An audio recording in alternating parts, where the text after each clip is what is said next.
warahmatullahi wabarakatuh. Innal hamdalillah nahmaduhu wa nasta'inuhu wa nastaghfiruh wa natubu ilaih wa na'udzu billahi min syururi anfusina wa min sayyiati a'malina may yahdihillahu fala mudhillalah wa man yudlil fala hadiyalah. Asyhadu an la ilaha illallah wahdahu la syarikalah wa asyhadu anna Muhammadan abduhu wa rasuluhu la nabiyya wa la rasula ba'dah. Assalatu wassalamu ala man la nabiyya ba'dah wa ala alihi wa sahbihi wa man tabi'ahum bi ihsanin ila yaumil qiyamah. Amma ba'du, ayyuhal hadirun, usini wa iyyakum bitaqwallah faqad fazal muttaqun fala tamutunna illa wa antum muslimun. Haitsu qala ta'ala fi kitabil karim, a'udzu billahi minasyaitonir rajim, ya ayyuhalladzina amanu taqullaha haqqa tuqatih wa la tamutunna illa wa antum muslimun. Ya ayyuhalladzina amanu taqullaha wa tanzur nafsum ma qaddamat lighad wattaqullaha innallaha khabirum bima ta'malun. Wa qala Rasulullah sallallahu alaihi wa alihi wasallam, khairukum man ta'allamal qur'ana wa 'allamahu. Wa qala aidan, ittaqillaha haitsu ma kunta wa atbi'is sayyi'atal hasanata tamhuha wa khaliqin nas bi khuluqin hasanin. Shadaqallah wa shadaqar rasul, Allahumma arhamna bil Qur'an. Bapak, ibu-ibu, jamaah salat subuh dan juga jamaah kajian rutin subuh bersama di Masjid An-Nur Masaran Sragen ingkang insyaallah sedaya dipun mulyakaken Allah Subhanahu wa taala. Alhamdulillah wonten enjang menika kula panjenengan sami tasih pun pinaringan nikmat ingkang arupi sehat. Sedaya sehat, Bu, Pak? Alhamdulillah. Sempat lan ugi kula panjenengan sami kapiji kalih Gusti Allah pinaringan hidayah nikmat ingkang paling agung nggih menika nikmatul iman wal Islam. Ibnu Mas'ud nate paring pangandikan ngeten, Bapak Ibu, Allah itu memberikan nikmat dunia itu kepada siapa saja yang dia cintai dan kepada siapa saja yang dia murkai. Jadi dunia niku diberikan Allah kepada siapapun hambanya yang dia cintai dan dia murkai. Jadi saelek-eleke wong itu pun juga masih kebagian nikmate Gusti Allah. Tapi nikmat iman dan Islam itu hanya diberikan kepada orang-orang yang dicintai oleh Allah. Pak, sedaya Pak, yang namanya orang iman Islam itu karena dipilih oleh Allah. Kulon jenengan ini kapiji jadi orang mukmin muslim, artinya kita dipilih Allah karena Allah cinta sama kita. Oleh karena itu apa yang harus kita lakukan? Yang kita lakukan itu menjaga keimanan, keislaman kita itu sampai kita kembali kepada Allah. Jadi nek enten sing sedo masih dalam keadaan Islam, maka dia dimasukkan dalam golongan orang-orang mukmin dan muslim walaupun dia itu dalam keadaan fasik. Fasik niku napa? Gawe dosa akeh. Mungkin dosane wakeh tapi ternyata yo salat, ternyata yo melu poso. Kathah mboten wonten niku. Kata, ketika ya ibu-ibu niku yo sregep neng masjid, yo segep rasan-rasan. Nggih ta, Bu? Nggih, ngoten niku tetep diakoni Islam. Dan itu termasuk hamba-hambanya Allah yang dicintai oleh Allah. Makanya bersyukurnya bagaimana? Karena Allah itu memberikan kesempatan dan kita menggunakannya untuk taat kepadanya. Jadi bersyukur, alhamdulillah. Salawat dan salam senantiasa terlimpah curah kepada junjungan kita Nabiullah Muhammad sallallahu alaihi wasallam serta keluarga beliau, handai tolan, anak cucu beliau, para sahabat, para tabi'in, tabi'ut tabi'in, dan orang-orang yang senantiasa beristiqomah untuk iqamatuddin, menjalankan agama ini sampai yaumal qiyamah. Dan kita berharap kalau di yaumal qiyamah kita mendapatkan syafaat dari Rasulullah. Kenapa kita mengharap begitu Bapak Ibu? Karena Rasulullah SAW itu pernah menyampaikan, syafaatku itu untuk umatku yang ahlul kabair, untuk umatku yang berdosa besar. Para sahabat bertanya, termasuk orang-orang yang berzina dan mencuri ya Rasulullah? Ya. Jadi apa? Kesempatan umat Rasulullah ini, orang mukmin muslim masuk surga itu 90%. Makanya yang namanya neraka itu dibuat bagi yang pertama orang musyrik. Jadi kan lam yakunil ladzina kafaru min ahlil kitabi wal musyrik. Ada dua. Jadi wong kafir dan wong musyrik. Wong kafir itu dari siapa? Min ahlil kitab. Min ahlil kitab itu siapa? Minan dari orang-orang Nasrani dan Yahudi. Nunggu cetha. Jadi kenapa mereka mendapatkan gelar itu? Ya karena tidak mau menerima Islam. Kafir itu artinya apa? Tertutup. Pikirannya jalan, ning atine tertutup. Jenengan bayangke yang namanya Abu Lahab itu Pak Dene Nabi. Abu Lahab itu Pak Dene Nabi. Ketika Rasulullah SAW ini lahir, orang yang paling bahagia menyambut kelahiran ponakane itu namanya Abu Lahab. Yang mengadakan syukuran terbesar itu Abu Lahab. Tetapi dia orang yang pertama menentang kenabian kerasulan Muhammad sallallahu alaihi wasallam. Nah, semacam inilah Bapak Ibu, kita ini diuji dalam kehidupan kita. Makanya dadi wong Islam niku harus berpikirnya itu jauh banget. Tidak hanya berpikir apa yang dilihat.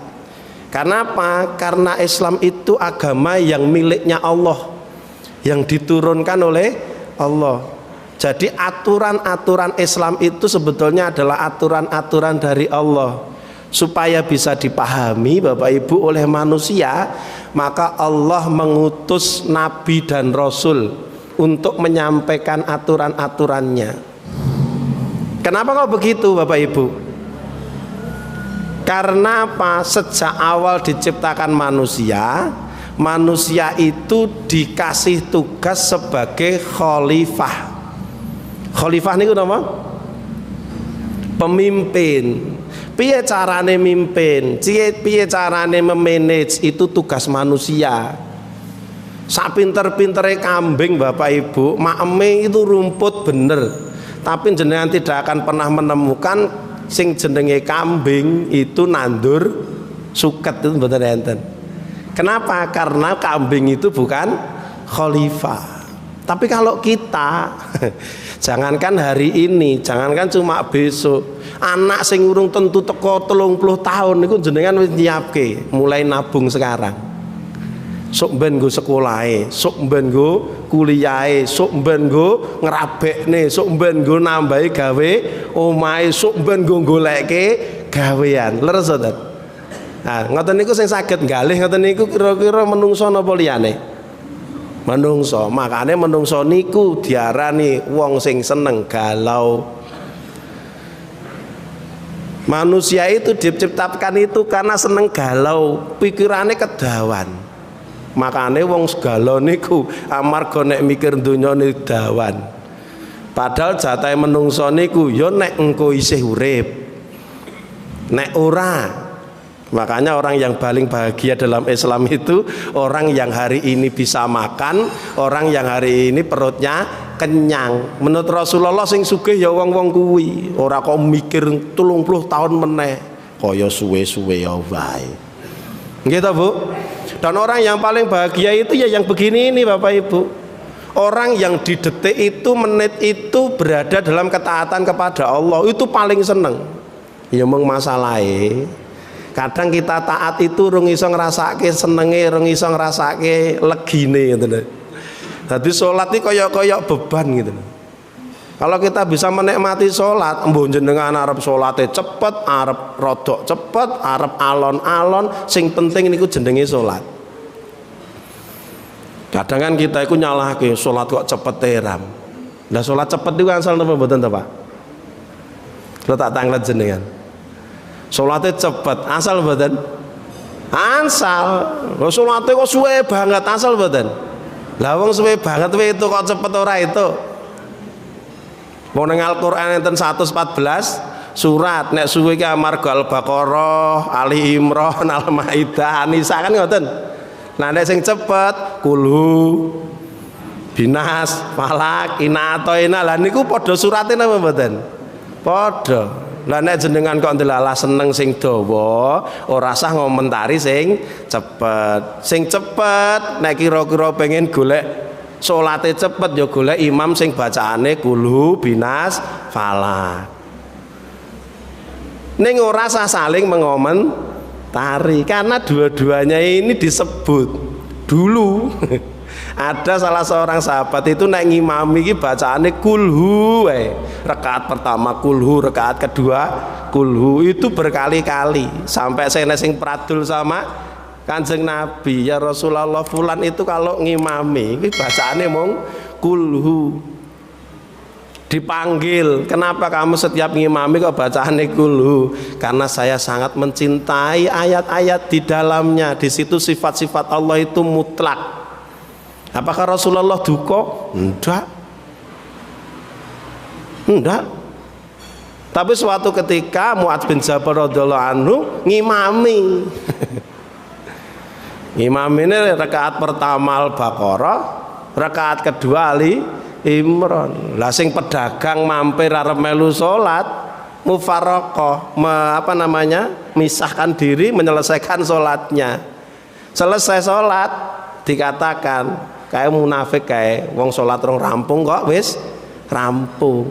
Disampaikan kepada Rasulullah. Kemudian Rasulullah memanggil Mu'adz. Afatani ya Mu'ad. Nabi langsung berkata begitu. Apakah kamu akan memberat-beratkan agama ini wahai Mu'ad?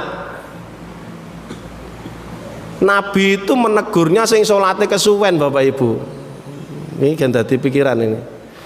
Salat niku aja suwe-suwe. Kenapa? Karena hukum menjadi seorang imam itu ringankanlah.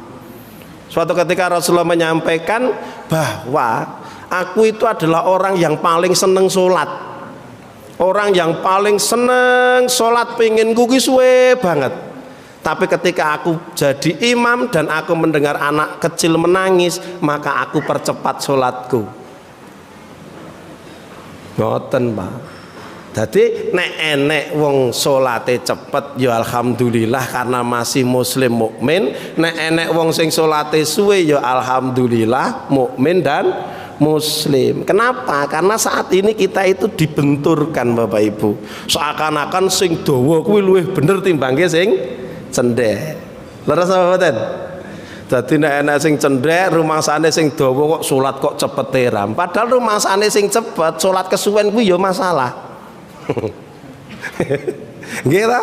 Salat kok suwene kaya ngono, kaya ora ndek gawean. Wong jenengan salat sunah kekerepen itu saja menurut Ibnu Mas'ud itu doyak-oyak kok.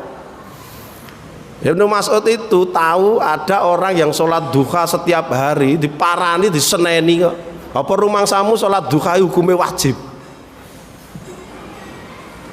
Pak. Hah? Boten, selama itu sunnah jangan diubah menjadi wajib. Jangan mewajibkan yang sunnah. Kenapa? Apapun kita itu akan kena satu hadisnya Rasulullah, inna dina yusrun, sesungguhnya agama ini mudah. Wala yusadiddin, dan kalian jangan memberat-beratkan dalam beragama. Illa ghalabahu, kecuali kamu akan kalah sendiri. Tele-tele jenengan. Warepe puasa Senin Kemis nek lara ya aja poso. Ramadan saja jenengan kuwi siam saja suruh membatalkan, diganti hari yang lain. Karena agama ini ringan, agama ini mudah, siapapun bisa melakukan. Enggak peduli wong pinter utawa wong bodoh, sing penting agama niku wajibe dilakoni.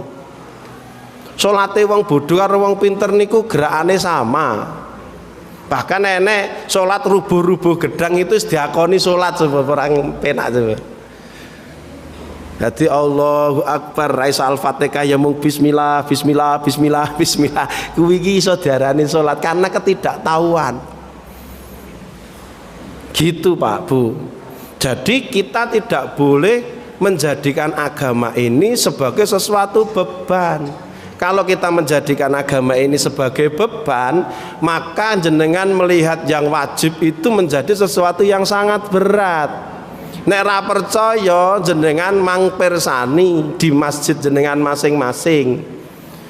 Mayoritas Bapak Ibu ketika azan berkumandang itu sing krungu kaget. Allahu Akbar, Allahu Akbar. Wis zuhur toh. Kaget dah.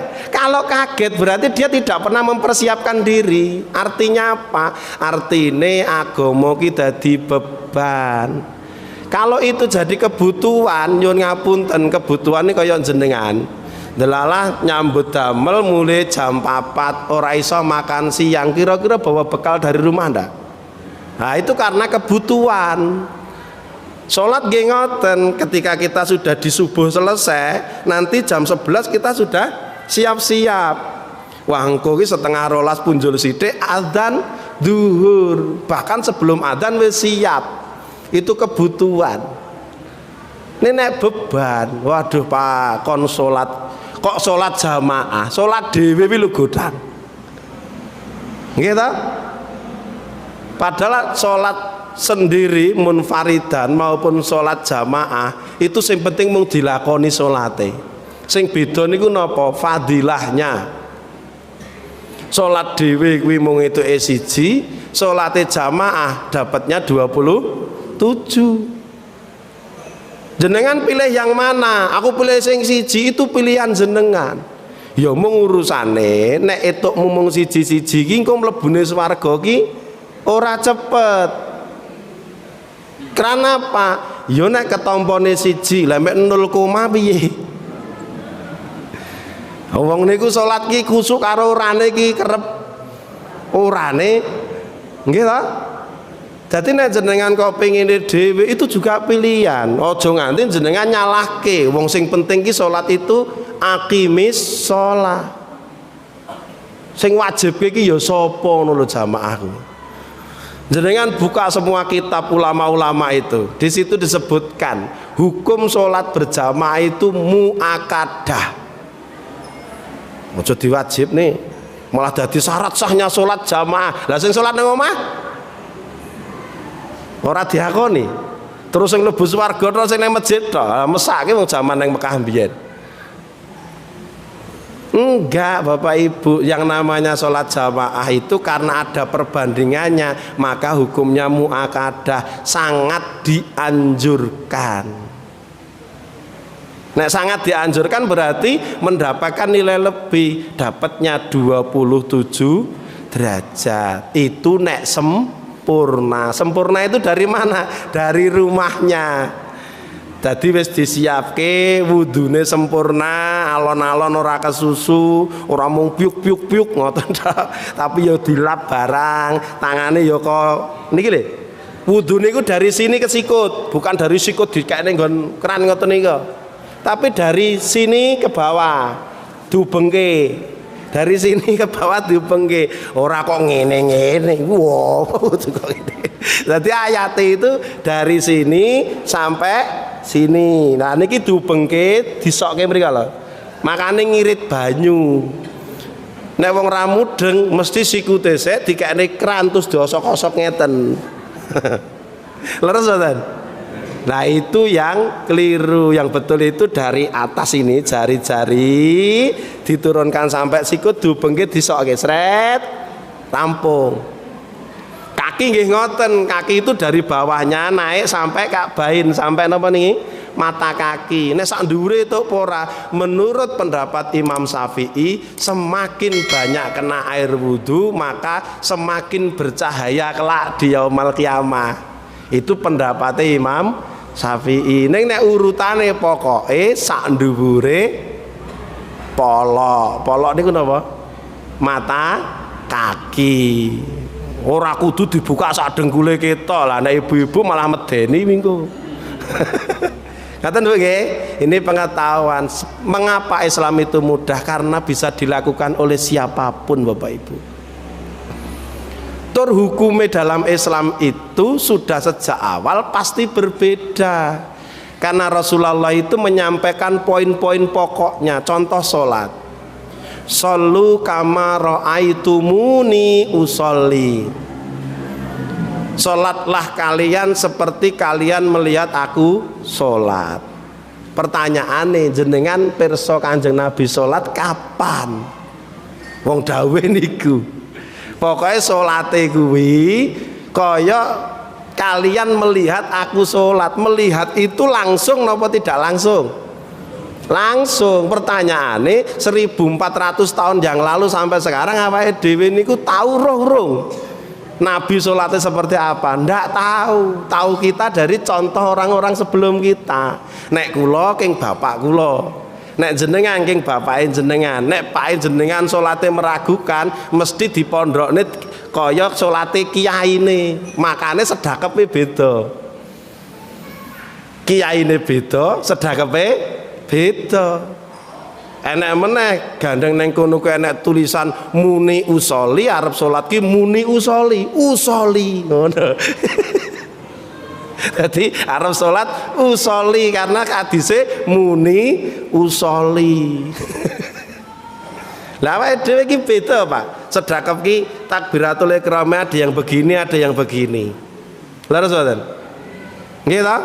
Apa nek ngene karo ngene iki salah siji bener, salah siji salah? Enggak, kedua-duanya benar. Lah dalam Islam ngoten niku, Pak. Dadi nek jenengan kok nggo ngene, ora usah nyalahke sing ngene. Ora usah golek sing paling bener endi, loro-lorone bener. Nggih? Sedekep ora, ditambah mumet meneh jenengan. Nah sedekap ki beneran neng di tambah ruwet jenengan, itu jenengan memberat-beratkan diri. Hukumnya sedekap itu tangan kanan memegang tangan kiri. Dokok ke ngendi, wih masalah meneh. Taruh mana? Allahu Akbar. Allahu Akbar. Ada nanya begini? Enten betul sing enten. Saya nang ngisor ngeten. Saya nang ngiringan kiwa. Ada.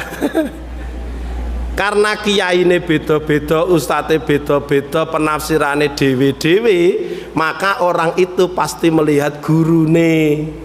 Lah jenengan itu melihat siapa? Nek neng Jawa Timur enek sing ngene, mesti jenengan yo ngene. Jenengan guyu karena memang di sini ndak ada. Nek Jawa Timur banyak. Kenapa begini? Nggo nutupi igo siji sing ilang sing dadi mbok-mbok nika. Karena riwayate perempuan itu diciptakan dari tulang rusuk sebelah kiri. Gandeng kene komplit, kene dikompliti ora ditutupi.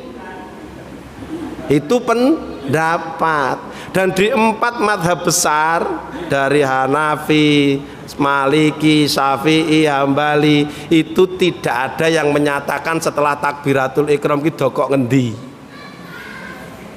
Enake mung pokoke tangan tengen nyekel tangan kiwa. Nek Maliki tambah bablas, Allahu Akbar. Jenengan terus ngomong, wah kuwi salah lah, kowe iki sapa maca Qur'ane grotol-gratil lo dadak nyalahke wong. Jadi ketika Allahu Akbar itu mayoritas ulama itu tangan kanan memegang tangan kiri. Dokon ngendi bayangno sok nek mati. Kira-kira matine jenengan sedekep neng kene. Apa neng kene? Apa neng kene? Mang bayang nih, karena pas sholat itu sebetulnya latihan khusyuk untuk mati. Sedekep pas ke Allahu Akbar, kira-kira sok ben aku mati kita sedekep ngene iki. Aku urung tau nemoni nyedakepke wong nganti ngene iki. Kula niku sering mengkafani orang, sering nalkin orang yang mau meninggal dunia Bapak Ibu. Itu rung enek nyedakepke ngene iki rung enek. Entene ngeten iki lho. Ning ngene iki salah apa bener? Sing beneri pokoknya tangan tengen nyekel tangan kiwa. Itu yang paling bener karena hukumnya pakai yang paling umum. Dulu ada perdebatan di Karanganyar Bapak Ibu, saya mau Karanganyar itu paling baru 400-an masjid lah. Itu enten sing tanglet ngeten, sing bener ki sujud ki dengkul se apa tangan se. Rekoso banget kuwi. Pokoknya harus golek sing paling bener kuwi paling rekoso. Kenapa? Karena Rasulullah juga pernah melaksanakan dengkule dulu, baru tangan, baru jidat, batu. Rasulullah juga pernah melaksanakan tangannya dulu, baru dengkul, baru batu. Sing urung tau ki bathuke sik. Itu belum pernah, Rasulullah tidak ada satupun teks hadis itu di situ. Berarti yang benar yang dua-duanya itu, mau kakinya dulu, mau tangannya dulu, sing penting ora batu ese. Maka itu benar. Gampang toh? Gampang. Sing paling pokok meleh salat itu sebetulnya ada di hatinya. Asline bisa menikmati salat atau ndak? Karena sakniki enek wong salat ki pikirane 17 rumangsane nek wis melayu terus teko kene Allahu Akbar kuwi tok 17. Jadi pikirane atine urung siap. Dia harus menghadap Sang Khalik Allahu Akbar dalam keadaan jantungnya berdebar-debar, pikirane urung konsen. 17 kok ngendi? Wong 17 itu dari rumah, wudunya sempurna, berjalannya dengan pelan, rodok melayu sithik. Pelan ki rodok melayu sithik, Pak. Karena apa? Karena perintah itu wasari'u infiru khifafan. Infiru. Berarti kalau kita mau sholat itu disunahkan melakukannya rodok cepat. Tik tik tik tik tik tik tik tik tik ngaten ora kok leda ledi krungu kamat ya wis leda ledi mboten ngaten. Sa'i kados jenengan nek tindak haji sa'i dadi mlayune alun-alun ora tuk mlayu balap sa'i niku aja kaya sprint niku mlaku alon-alon nek rada cepet jalan cepat. Nah jenengan nek tindak masjid disunahkan begitu. Nah setelah sampai masjid jenengan tahiyatul masjid 2 rakaat. Setelah itu iktikaf. Iktikaf itu apa? Menenangkan diri. Carane piye? Bisa wirid, bisa doa. Nah jenengan kalau di masjid sudah masuk setelah sholat tahiyatul masjid dong apa? Ngerasani neh, cerita meneh, ngobrol meneh, jagongan meneh. Lah kalau itu tidak pernah selesai, kapan selesainya? Nek jenengan jagongan neng omah neng dalan kuwi nggone enek pas. Nek jenengan neng masjid tok jagongan ki apa kurang nggon? Hah? Loh itu kan memang pertanyaan, kita muhasabah.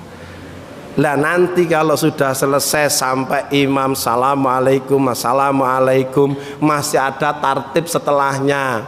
Baca istighfar, Allahumma antas salam, la ilaha illallah wahdahu la syarikalah, lahul mulku walal hamdu wa ala kulli syai'in qadir, subhanallah ping 33, alhamdulillah 33, Allahu akbar 33. Terus enten apa mulai? Baca ayat kursi, baca kulhu, falak, binas, baru doa. Jadi sholat itu semuanya tenang. Sholat kok kemurungsung ini jenengan ki selak ngopo? Ketoke jamaah ning kemurungsung selak. Lha iki arep ngopo? Wong sholat itu minal bait, dari rumah sampai kembali ke rumah itu dalam keadaan tenang. Karena ketenangan itulah maka Allah menurunkan ciri-ciri dari sholat yang paling pas itu adalah innas sholata tanha anil fasya wal mungkar. Kenapa bisa sholat itu mencegah? Karena yang melaksanakan itu dalam keadaan tenang. Nek tenang mesti mikir, oh iki fahsya, oh iki mungkar. Kenapa Allah sampai menurunkan akal pikiran kepada kita? Karena kita disuruh mikir. Berarti kalau kita itu berpikir pasti dalam keadaan yang baik. Kalau kita menggunakan akal pikiran, pasti yang kita lakukan yang positif-positif.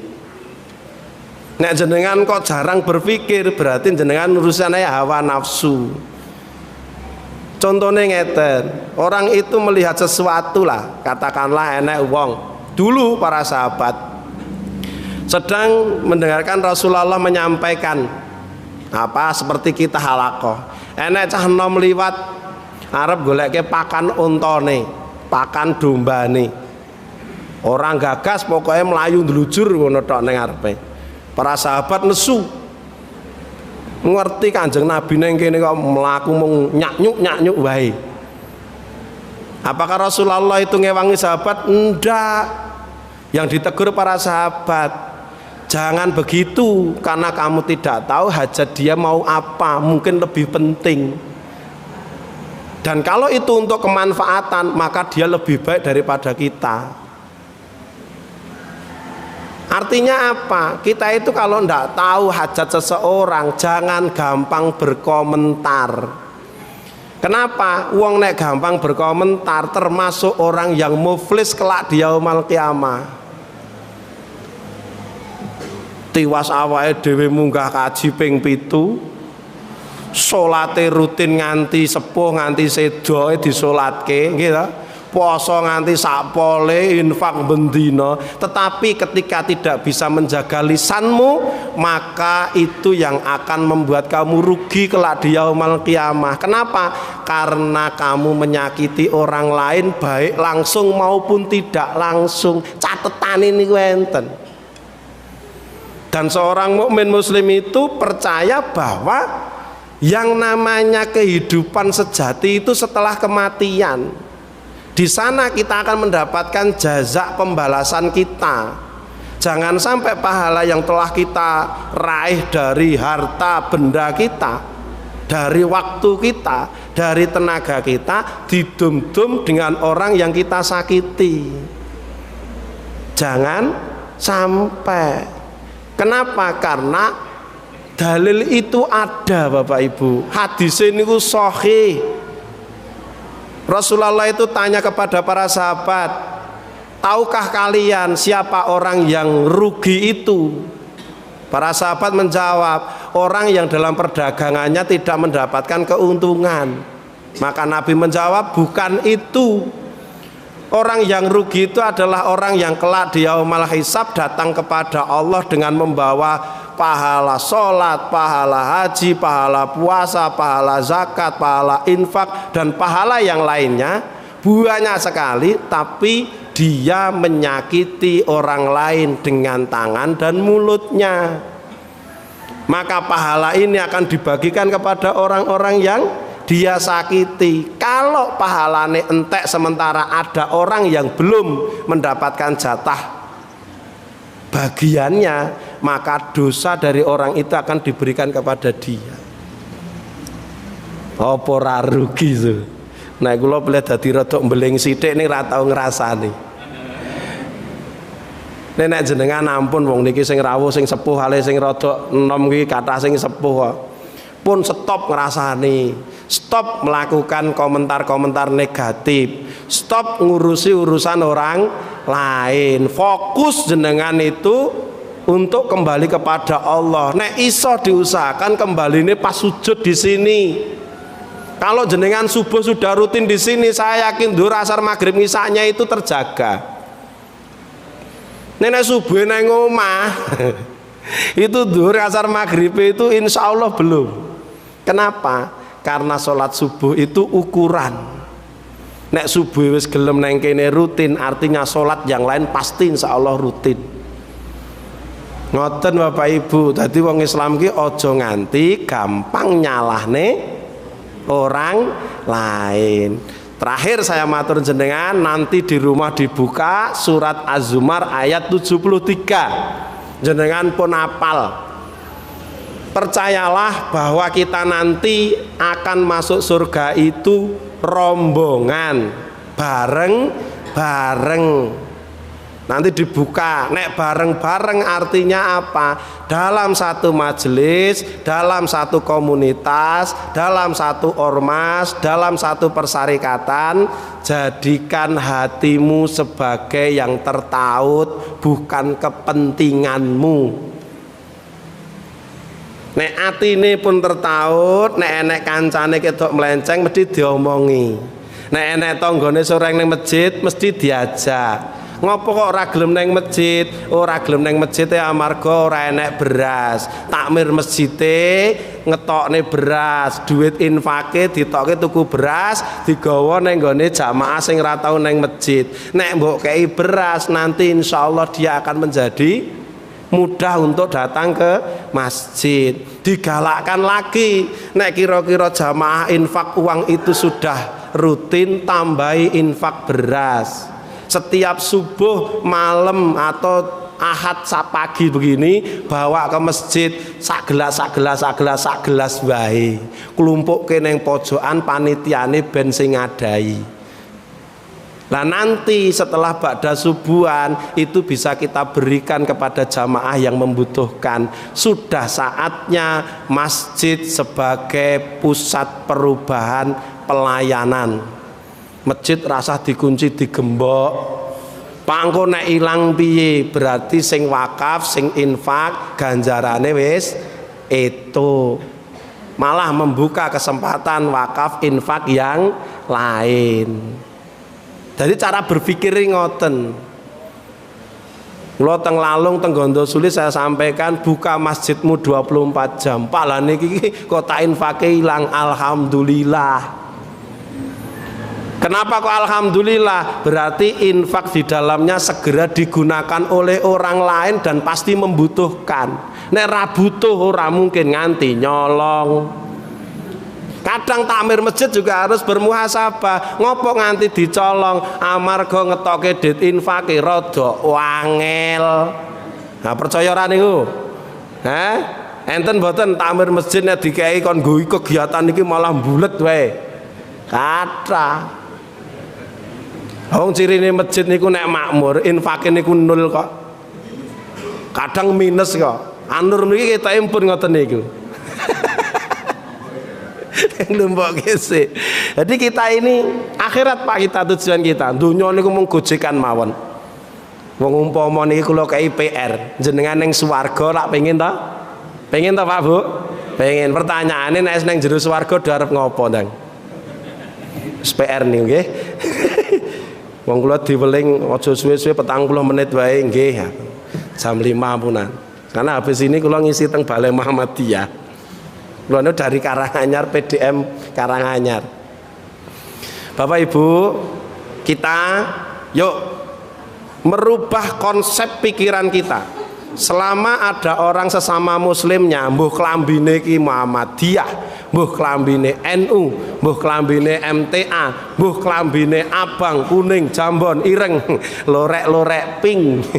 Itu semuanya saudara kita. Itu tetangga kita kelak di surga. Mungkin pendapat jenengan itu beda, maka ketahuilah sejak dulu para sahabat pun berbeda pendapat. Bagaimana seorang Abu Bakar As-Siddiq itu berdebat dengan Umar bin Khattab radhiyallahu anhuma. Kenapa? Karena beda pendapat. Padahal dua orang ini sahabat terdekat Rasulullah. Nek awake dhewe saiki 1400 1500 tahun kok beda, sangat wajar sekali. Ora sah saling mengomentari. Nggih?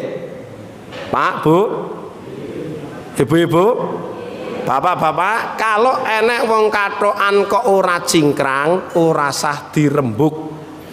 Sing ora cingkrang ora sah ngrembug sing cingkrang. Sing penting nek neng masjid kuwi do katokan. Ya kita sarungan gitu. Sing penting niku. Jadi saiki ora sah mikir sing angel-angel bangsane katok cingkrang apa ora, karena nanti akan ada zaman wong ki ninggalke masjid. Nek wis enek sing neng masjid, alhamdulillah. Tugas yang kedua, jenengan berikan generasi baru. Sing enom-enom mulai dikei tanggung jawab. Kenapa? Karena usia kita itu setiap menitnya berkurang, Bapak Ibu. Kita tidak tahu siapa yang akan meneruskan Islam ini. Maka berislam itu dengan waktu yang kita punyai, dan mempentingkannya engko nek aku wis mati sapa sing lanjutke. Kayak perkataannya Nabi Yakub kepada anak-anaknya, mata budu namim ba'di. Siapa yang akan engkau sembah setelah aku ini mati, kata Yakub. Maka itu sama dengan kita, Pak Takmir, Pak tokoh masyarakat, ayo galakkan pemuda cinta masjid, remaja cinta masjid, buka selebar-lebarnya, lihatlah mereka untuk 5, 10, 15 tahun yang akan datang.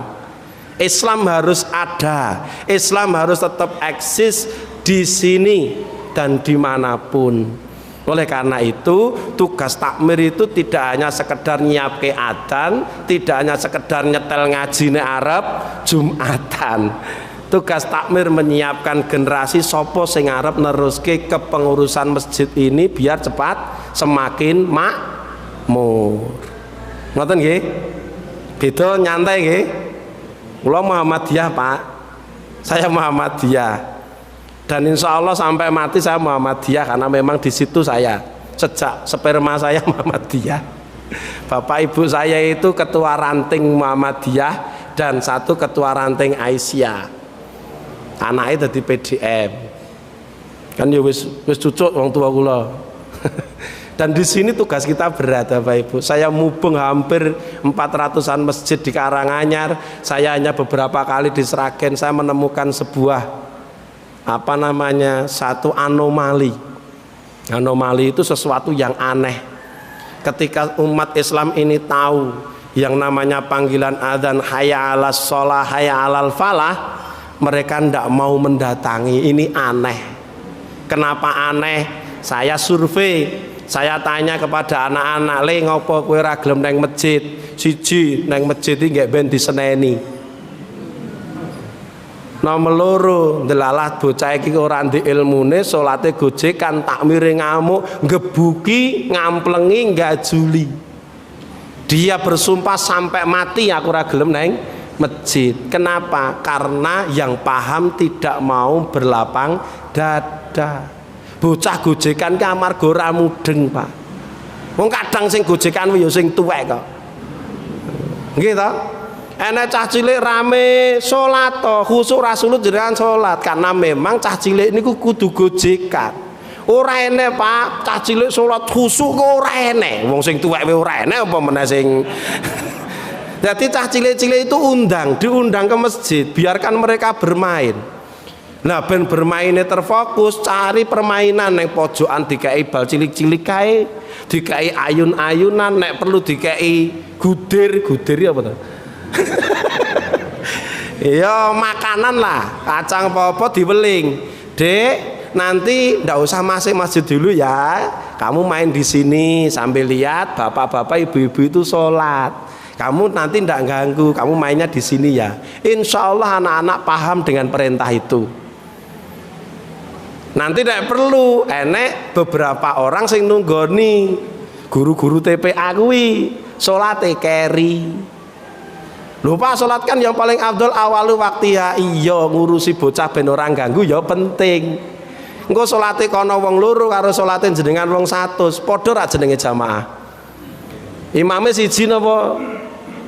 Dadi makmume 100, imame siji. Nek wong loro imame siji, makmume siji. 100 karo loro jamaah kabeh napa mboten niku? Jamaah, berarti jamaah 100 karo jamaah wong loro padha. Ngono lho. Kowe Islam kok meretenteng pedhot ning dalan jenengan. Titik-titik kleru, titik-titik bid'ah, titik-titik kafir, titik-titik neraka, titik-titik sesat. Kowe ki sapa? Kok gaya? Biarkan saja, karena memang nopo penafsirannya, pendapatnya berbeda-beda. ada, tidak usah saling menyalahkan. Yuk berfastabiqul khairat, sing urung salat dijak salat, diajari salat. Sing urung patek kerep zakat, yuk dicedhaki gen kerep zakat. Sing pengen sering infak, piye carane, takon neng lazismu. Nek jenengan ketok ragu-ragu, gawa neng masjid An-Nur, tumpuk neng kene, takmiri kokean kegiatan nganti minus anggarane. Bu, sedang gawe surat wasiat. Bapak-bapak sing rek maneh petak niki. Karena syarat mati jenengan pun ketok, pun ketinggal. Nah syarat mati ini pun ketinggal, kudune ndang dipastikan surganya. Carane bagaimana? Ndang wasiat. Kalau duwe lemah telu, sing siji diwakafne, sing loro do manake. Wong jenengan ki dara apa-apa ya ora patek kersa. Sate sak piring, nyokote rong gecil. Nggih ta? Sego kudune sak piring, saiki mung 3 sendok. Arep nggo apa bondo nek ra diwakafke. Diwakafkan, disedekahkan jariah, maka itu yang menolong jenengan. Salate ra tau khusuk ra masalah. Hajine mung golek titel tok ora masalah. Sing penting napa? Wakaf, sedekah jariah. Nek mati rasa nggawa bondo akeh. Nek sertifikat telu diwakafne 1, yang 2 kasihkan ke anak turunmu. Wes bel wis muni. Nggih, mugi-mugi pikantuk husnul khotimah Bapak Ibu. Sing cong nggih, sing seneng dadi wong Islam niku sing milih sinten? Gusti Allah. Pun to, percaya mawon, 70 tahun pokoknya ditabung ning nggo akhirat sak sertifikat. Ditabungke nggo masjid 200-300 juta lebokno. Serasa mikir sing angel-angel, sing duwe. Sing ora duwe pripun? Gampang. Sedina 2000. Dit 2000 kuwi mlebu swarga. Nyoh. Sedina 2000, seminggu 14.000. Sesasi ping 30. Piro Pak ping no dhewe. Kula niki ya ora jago matematika, mare guru bahasa Inggris. Deal? Deal. Mari kita tutup dengan doa bersama, semoga Allah berkenan mengabulkan doa kita dengan semangat dan hati kita yang tertaut kepadanya karena cinta kepadanya. Kita awali, a'udzubillahi minasyaitonirrajim. Bismillahirrahmanirrahim. Allahumma salli ala Muhammadin wa ala alihi wa ashabi ajmain warhamna ma'ahum birahmatika ya arhamar rahimin. Alhamdulillahi rabbil alamin, hamdan syakirin, hamdan na'imin, hamdan yuafi ni'amahu wa yukafi'u mazidah. Rabbana lakal hamdu kama yanbaghi li jalalika wajhikal karimi wa 'azimi sultanik. Allahumma ya muqallibal qulub, tsabbit qulubana ala dinik wa ala ta'atik. Allahumma ya muqallibal qulub, tsabbit qulubana ala dinik wa ala ta'atik. Allahumma inna nas'aluka husnal khatimah. Allahumma inna nas'aluka husnal khatimah. Allahumma inna nas'aluka husnal khatimah wa na'udzubika min su'il khatimah. Ya Allah ya Rahman ya Rahim ya Ghaffar, ighfir lana dhunubana wa kaffir anna sayyiatina wa tawaffana mal abrar bi rahmatika ya arhamar rahimin. Rabbana hab lana min azwajina wa dhurriyyatina qurrata a'yun waj'alna lil muttaqina imama. Rabbana hab lana min ladunka dhurriyyatan thayyibah innaka sami'ud du'a innaka sami'ud du'a innaka sami'ud du'a bi rahmatika ya arhamar rahimin. Rabbana la tuzigh qulubana ba'da idh hadaitana wa hab lana min ladunka rahmah innaka antal wahhab innaka antal wahhab. Allahumma inni a'udzubika min ilmi la yanfa' wa min qalbi la yakhsha wa min amali la yarfa' wa min du'ai la yusma'. Allahumma inni a'udzubika minal hammi wal hazani wa a'udzubika minal ajzi wal kasali wa a'udzubika minal jubni wal البخل وأعوذ بك من غلبة الدين وقهر الرجال اللهم أعط نفسي تقواها وزكيها أنت خير من زكاها أنت وليها ومولاها اللهم اجعل خير أمور أواخره وخير العمل أخواتمه وخير اليوم يوم ألقاك فيه ربنا آتنا في الدنيا حسنة وفي الآخرة حسنة وقنا عذاب النار ربنا ظلمنا أنفسنا وإن لم تغفر لنا وترحمنا لنكونن من الخاسرين ربنا لا تؤاخذنا إن نسينا أو أخطأنا ربنا ولا تحمل علينا إصرا كما حملته على الذين من قبلنا ربنا ولا تحملنا ما لا طاقة لنا به واعف عنا واغفر لنا وارحمنا أنت مولانا فانصرنا على القوم الكافرين لا إله إلا أنت subhanaka inni kuntu minadz zalimin la ilaha illa anta subhanaka inni kuntu minadz zalimin subhana rabbika rabbil izzati amma yasifun wassalamun alal mursalin walhamdulillahi rabbil alamin. Menika Bapak Ibu mugi wonten manfaatipun. Bismillah kita awali kehidupan kita untuk menjadi lebih baik lillahi rabbil alamin. Hadza minni alhamdulillahi rabbil alamin. Assalamualaikum warahmatullahi wabarakatuh.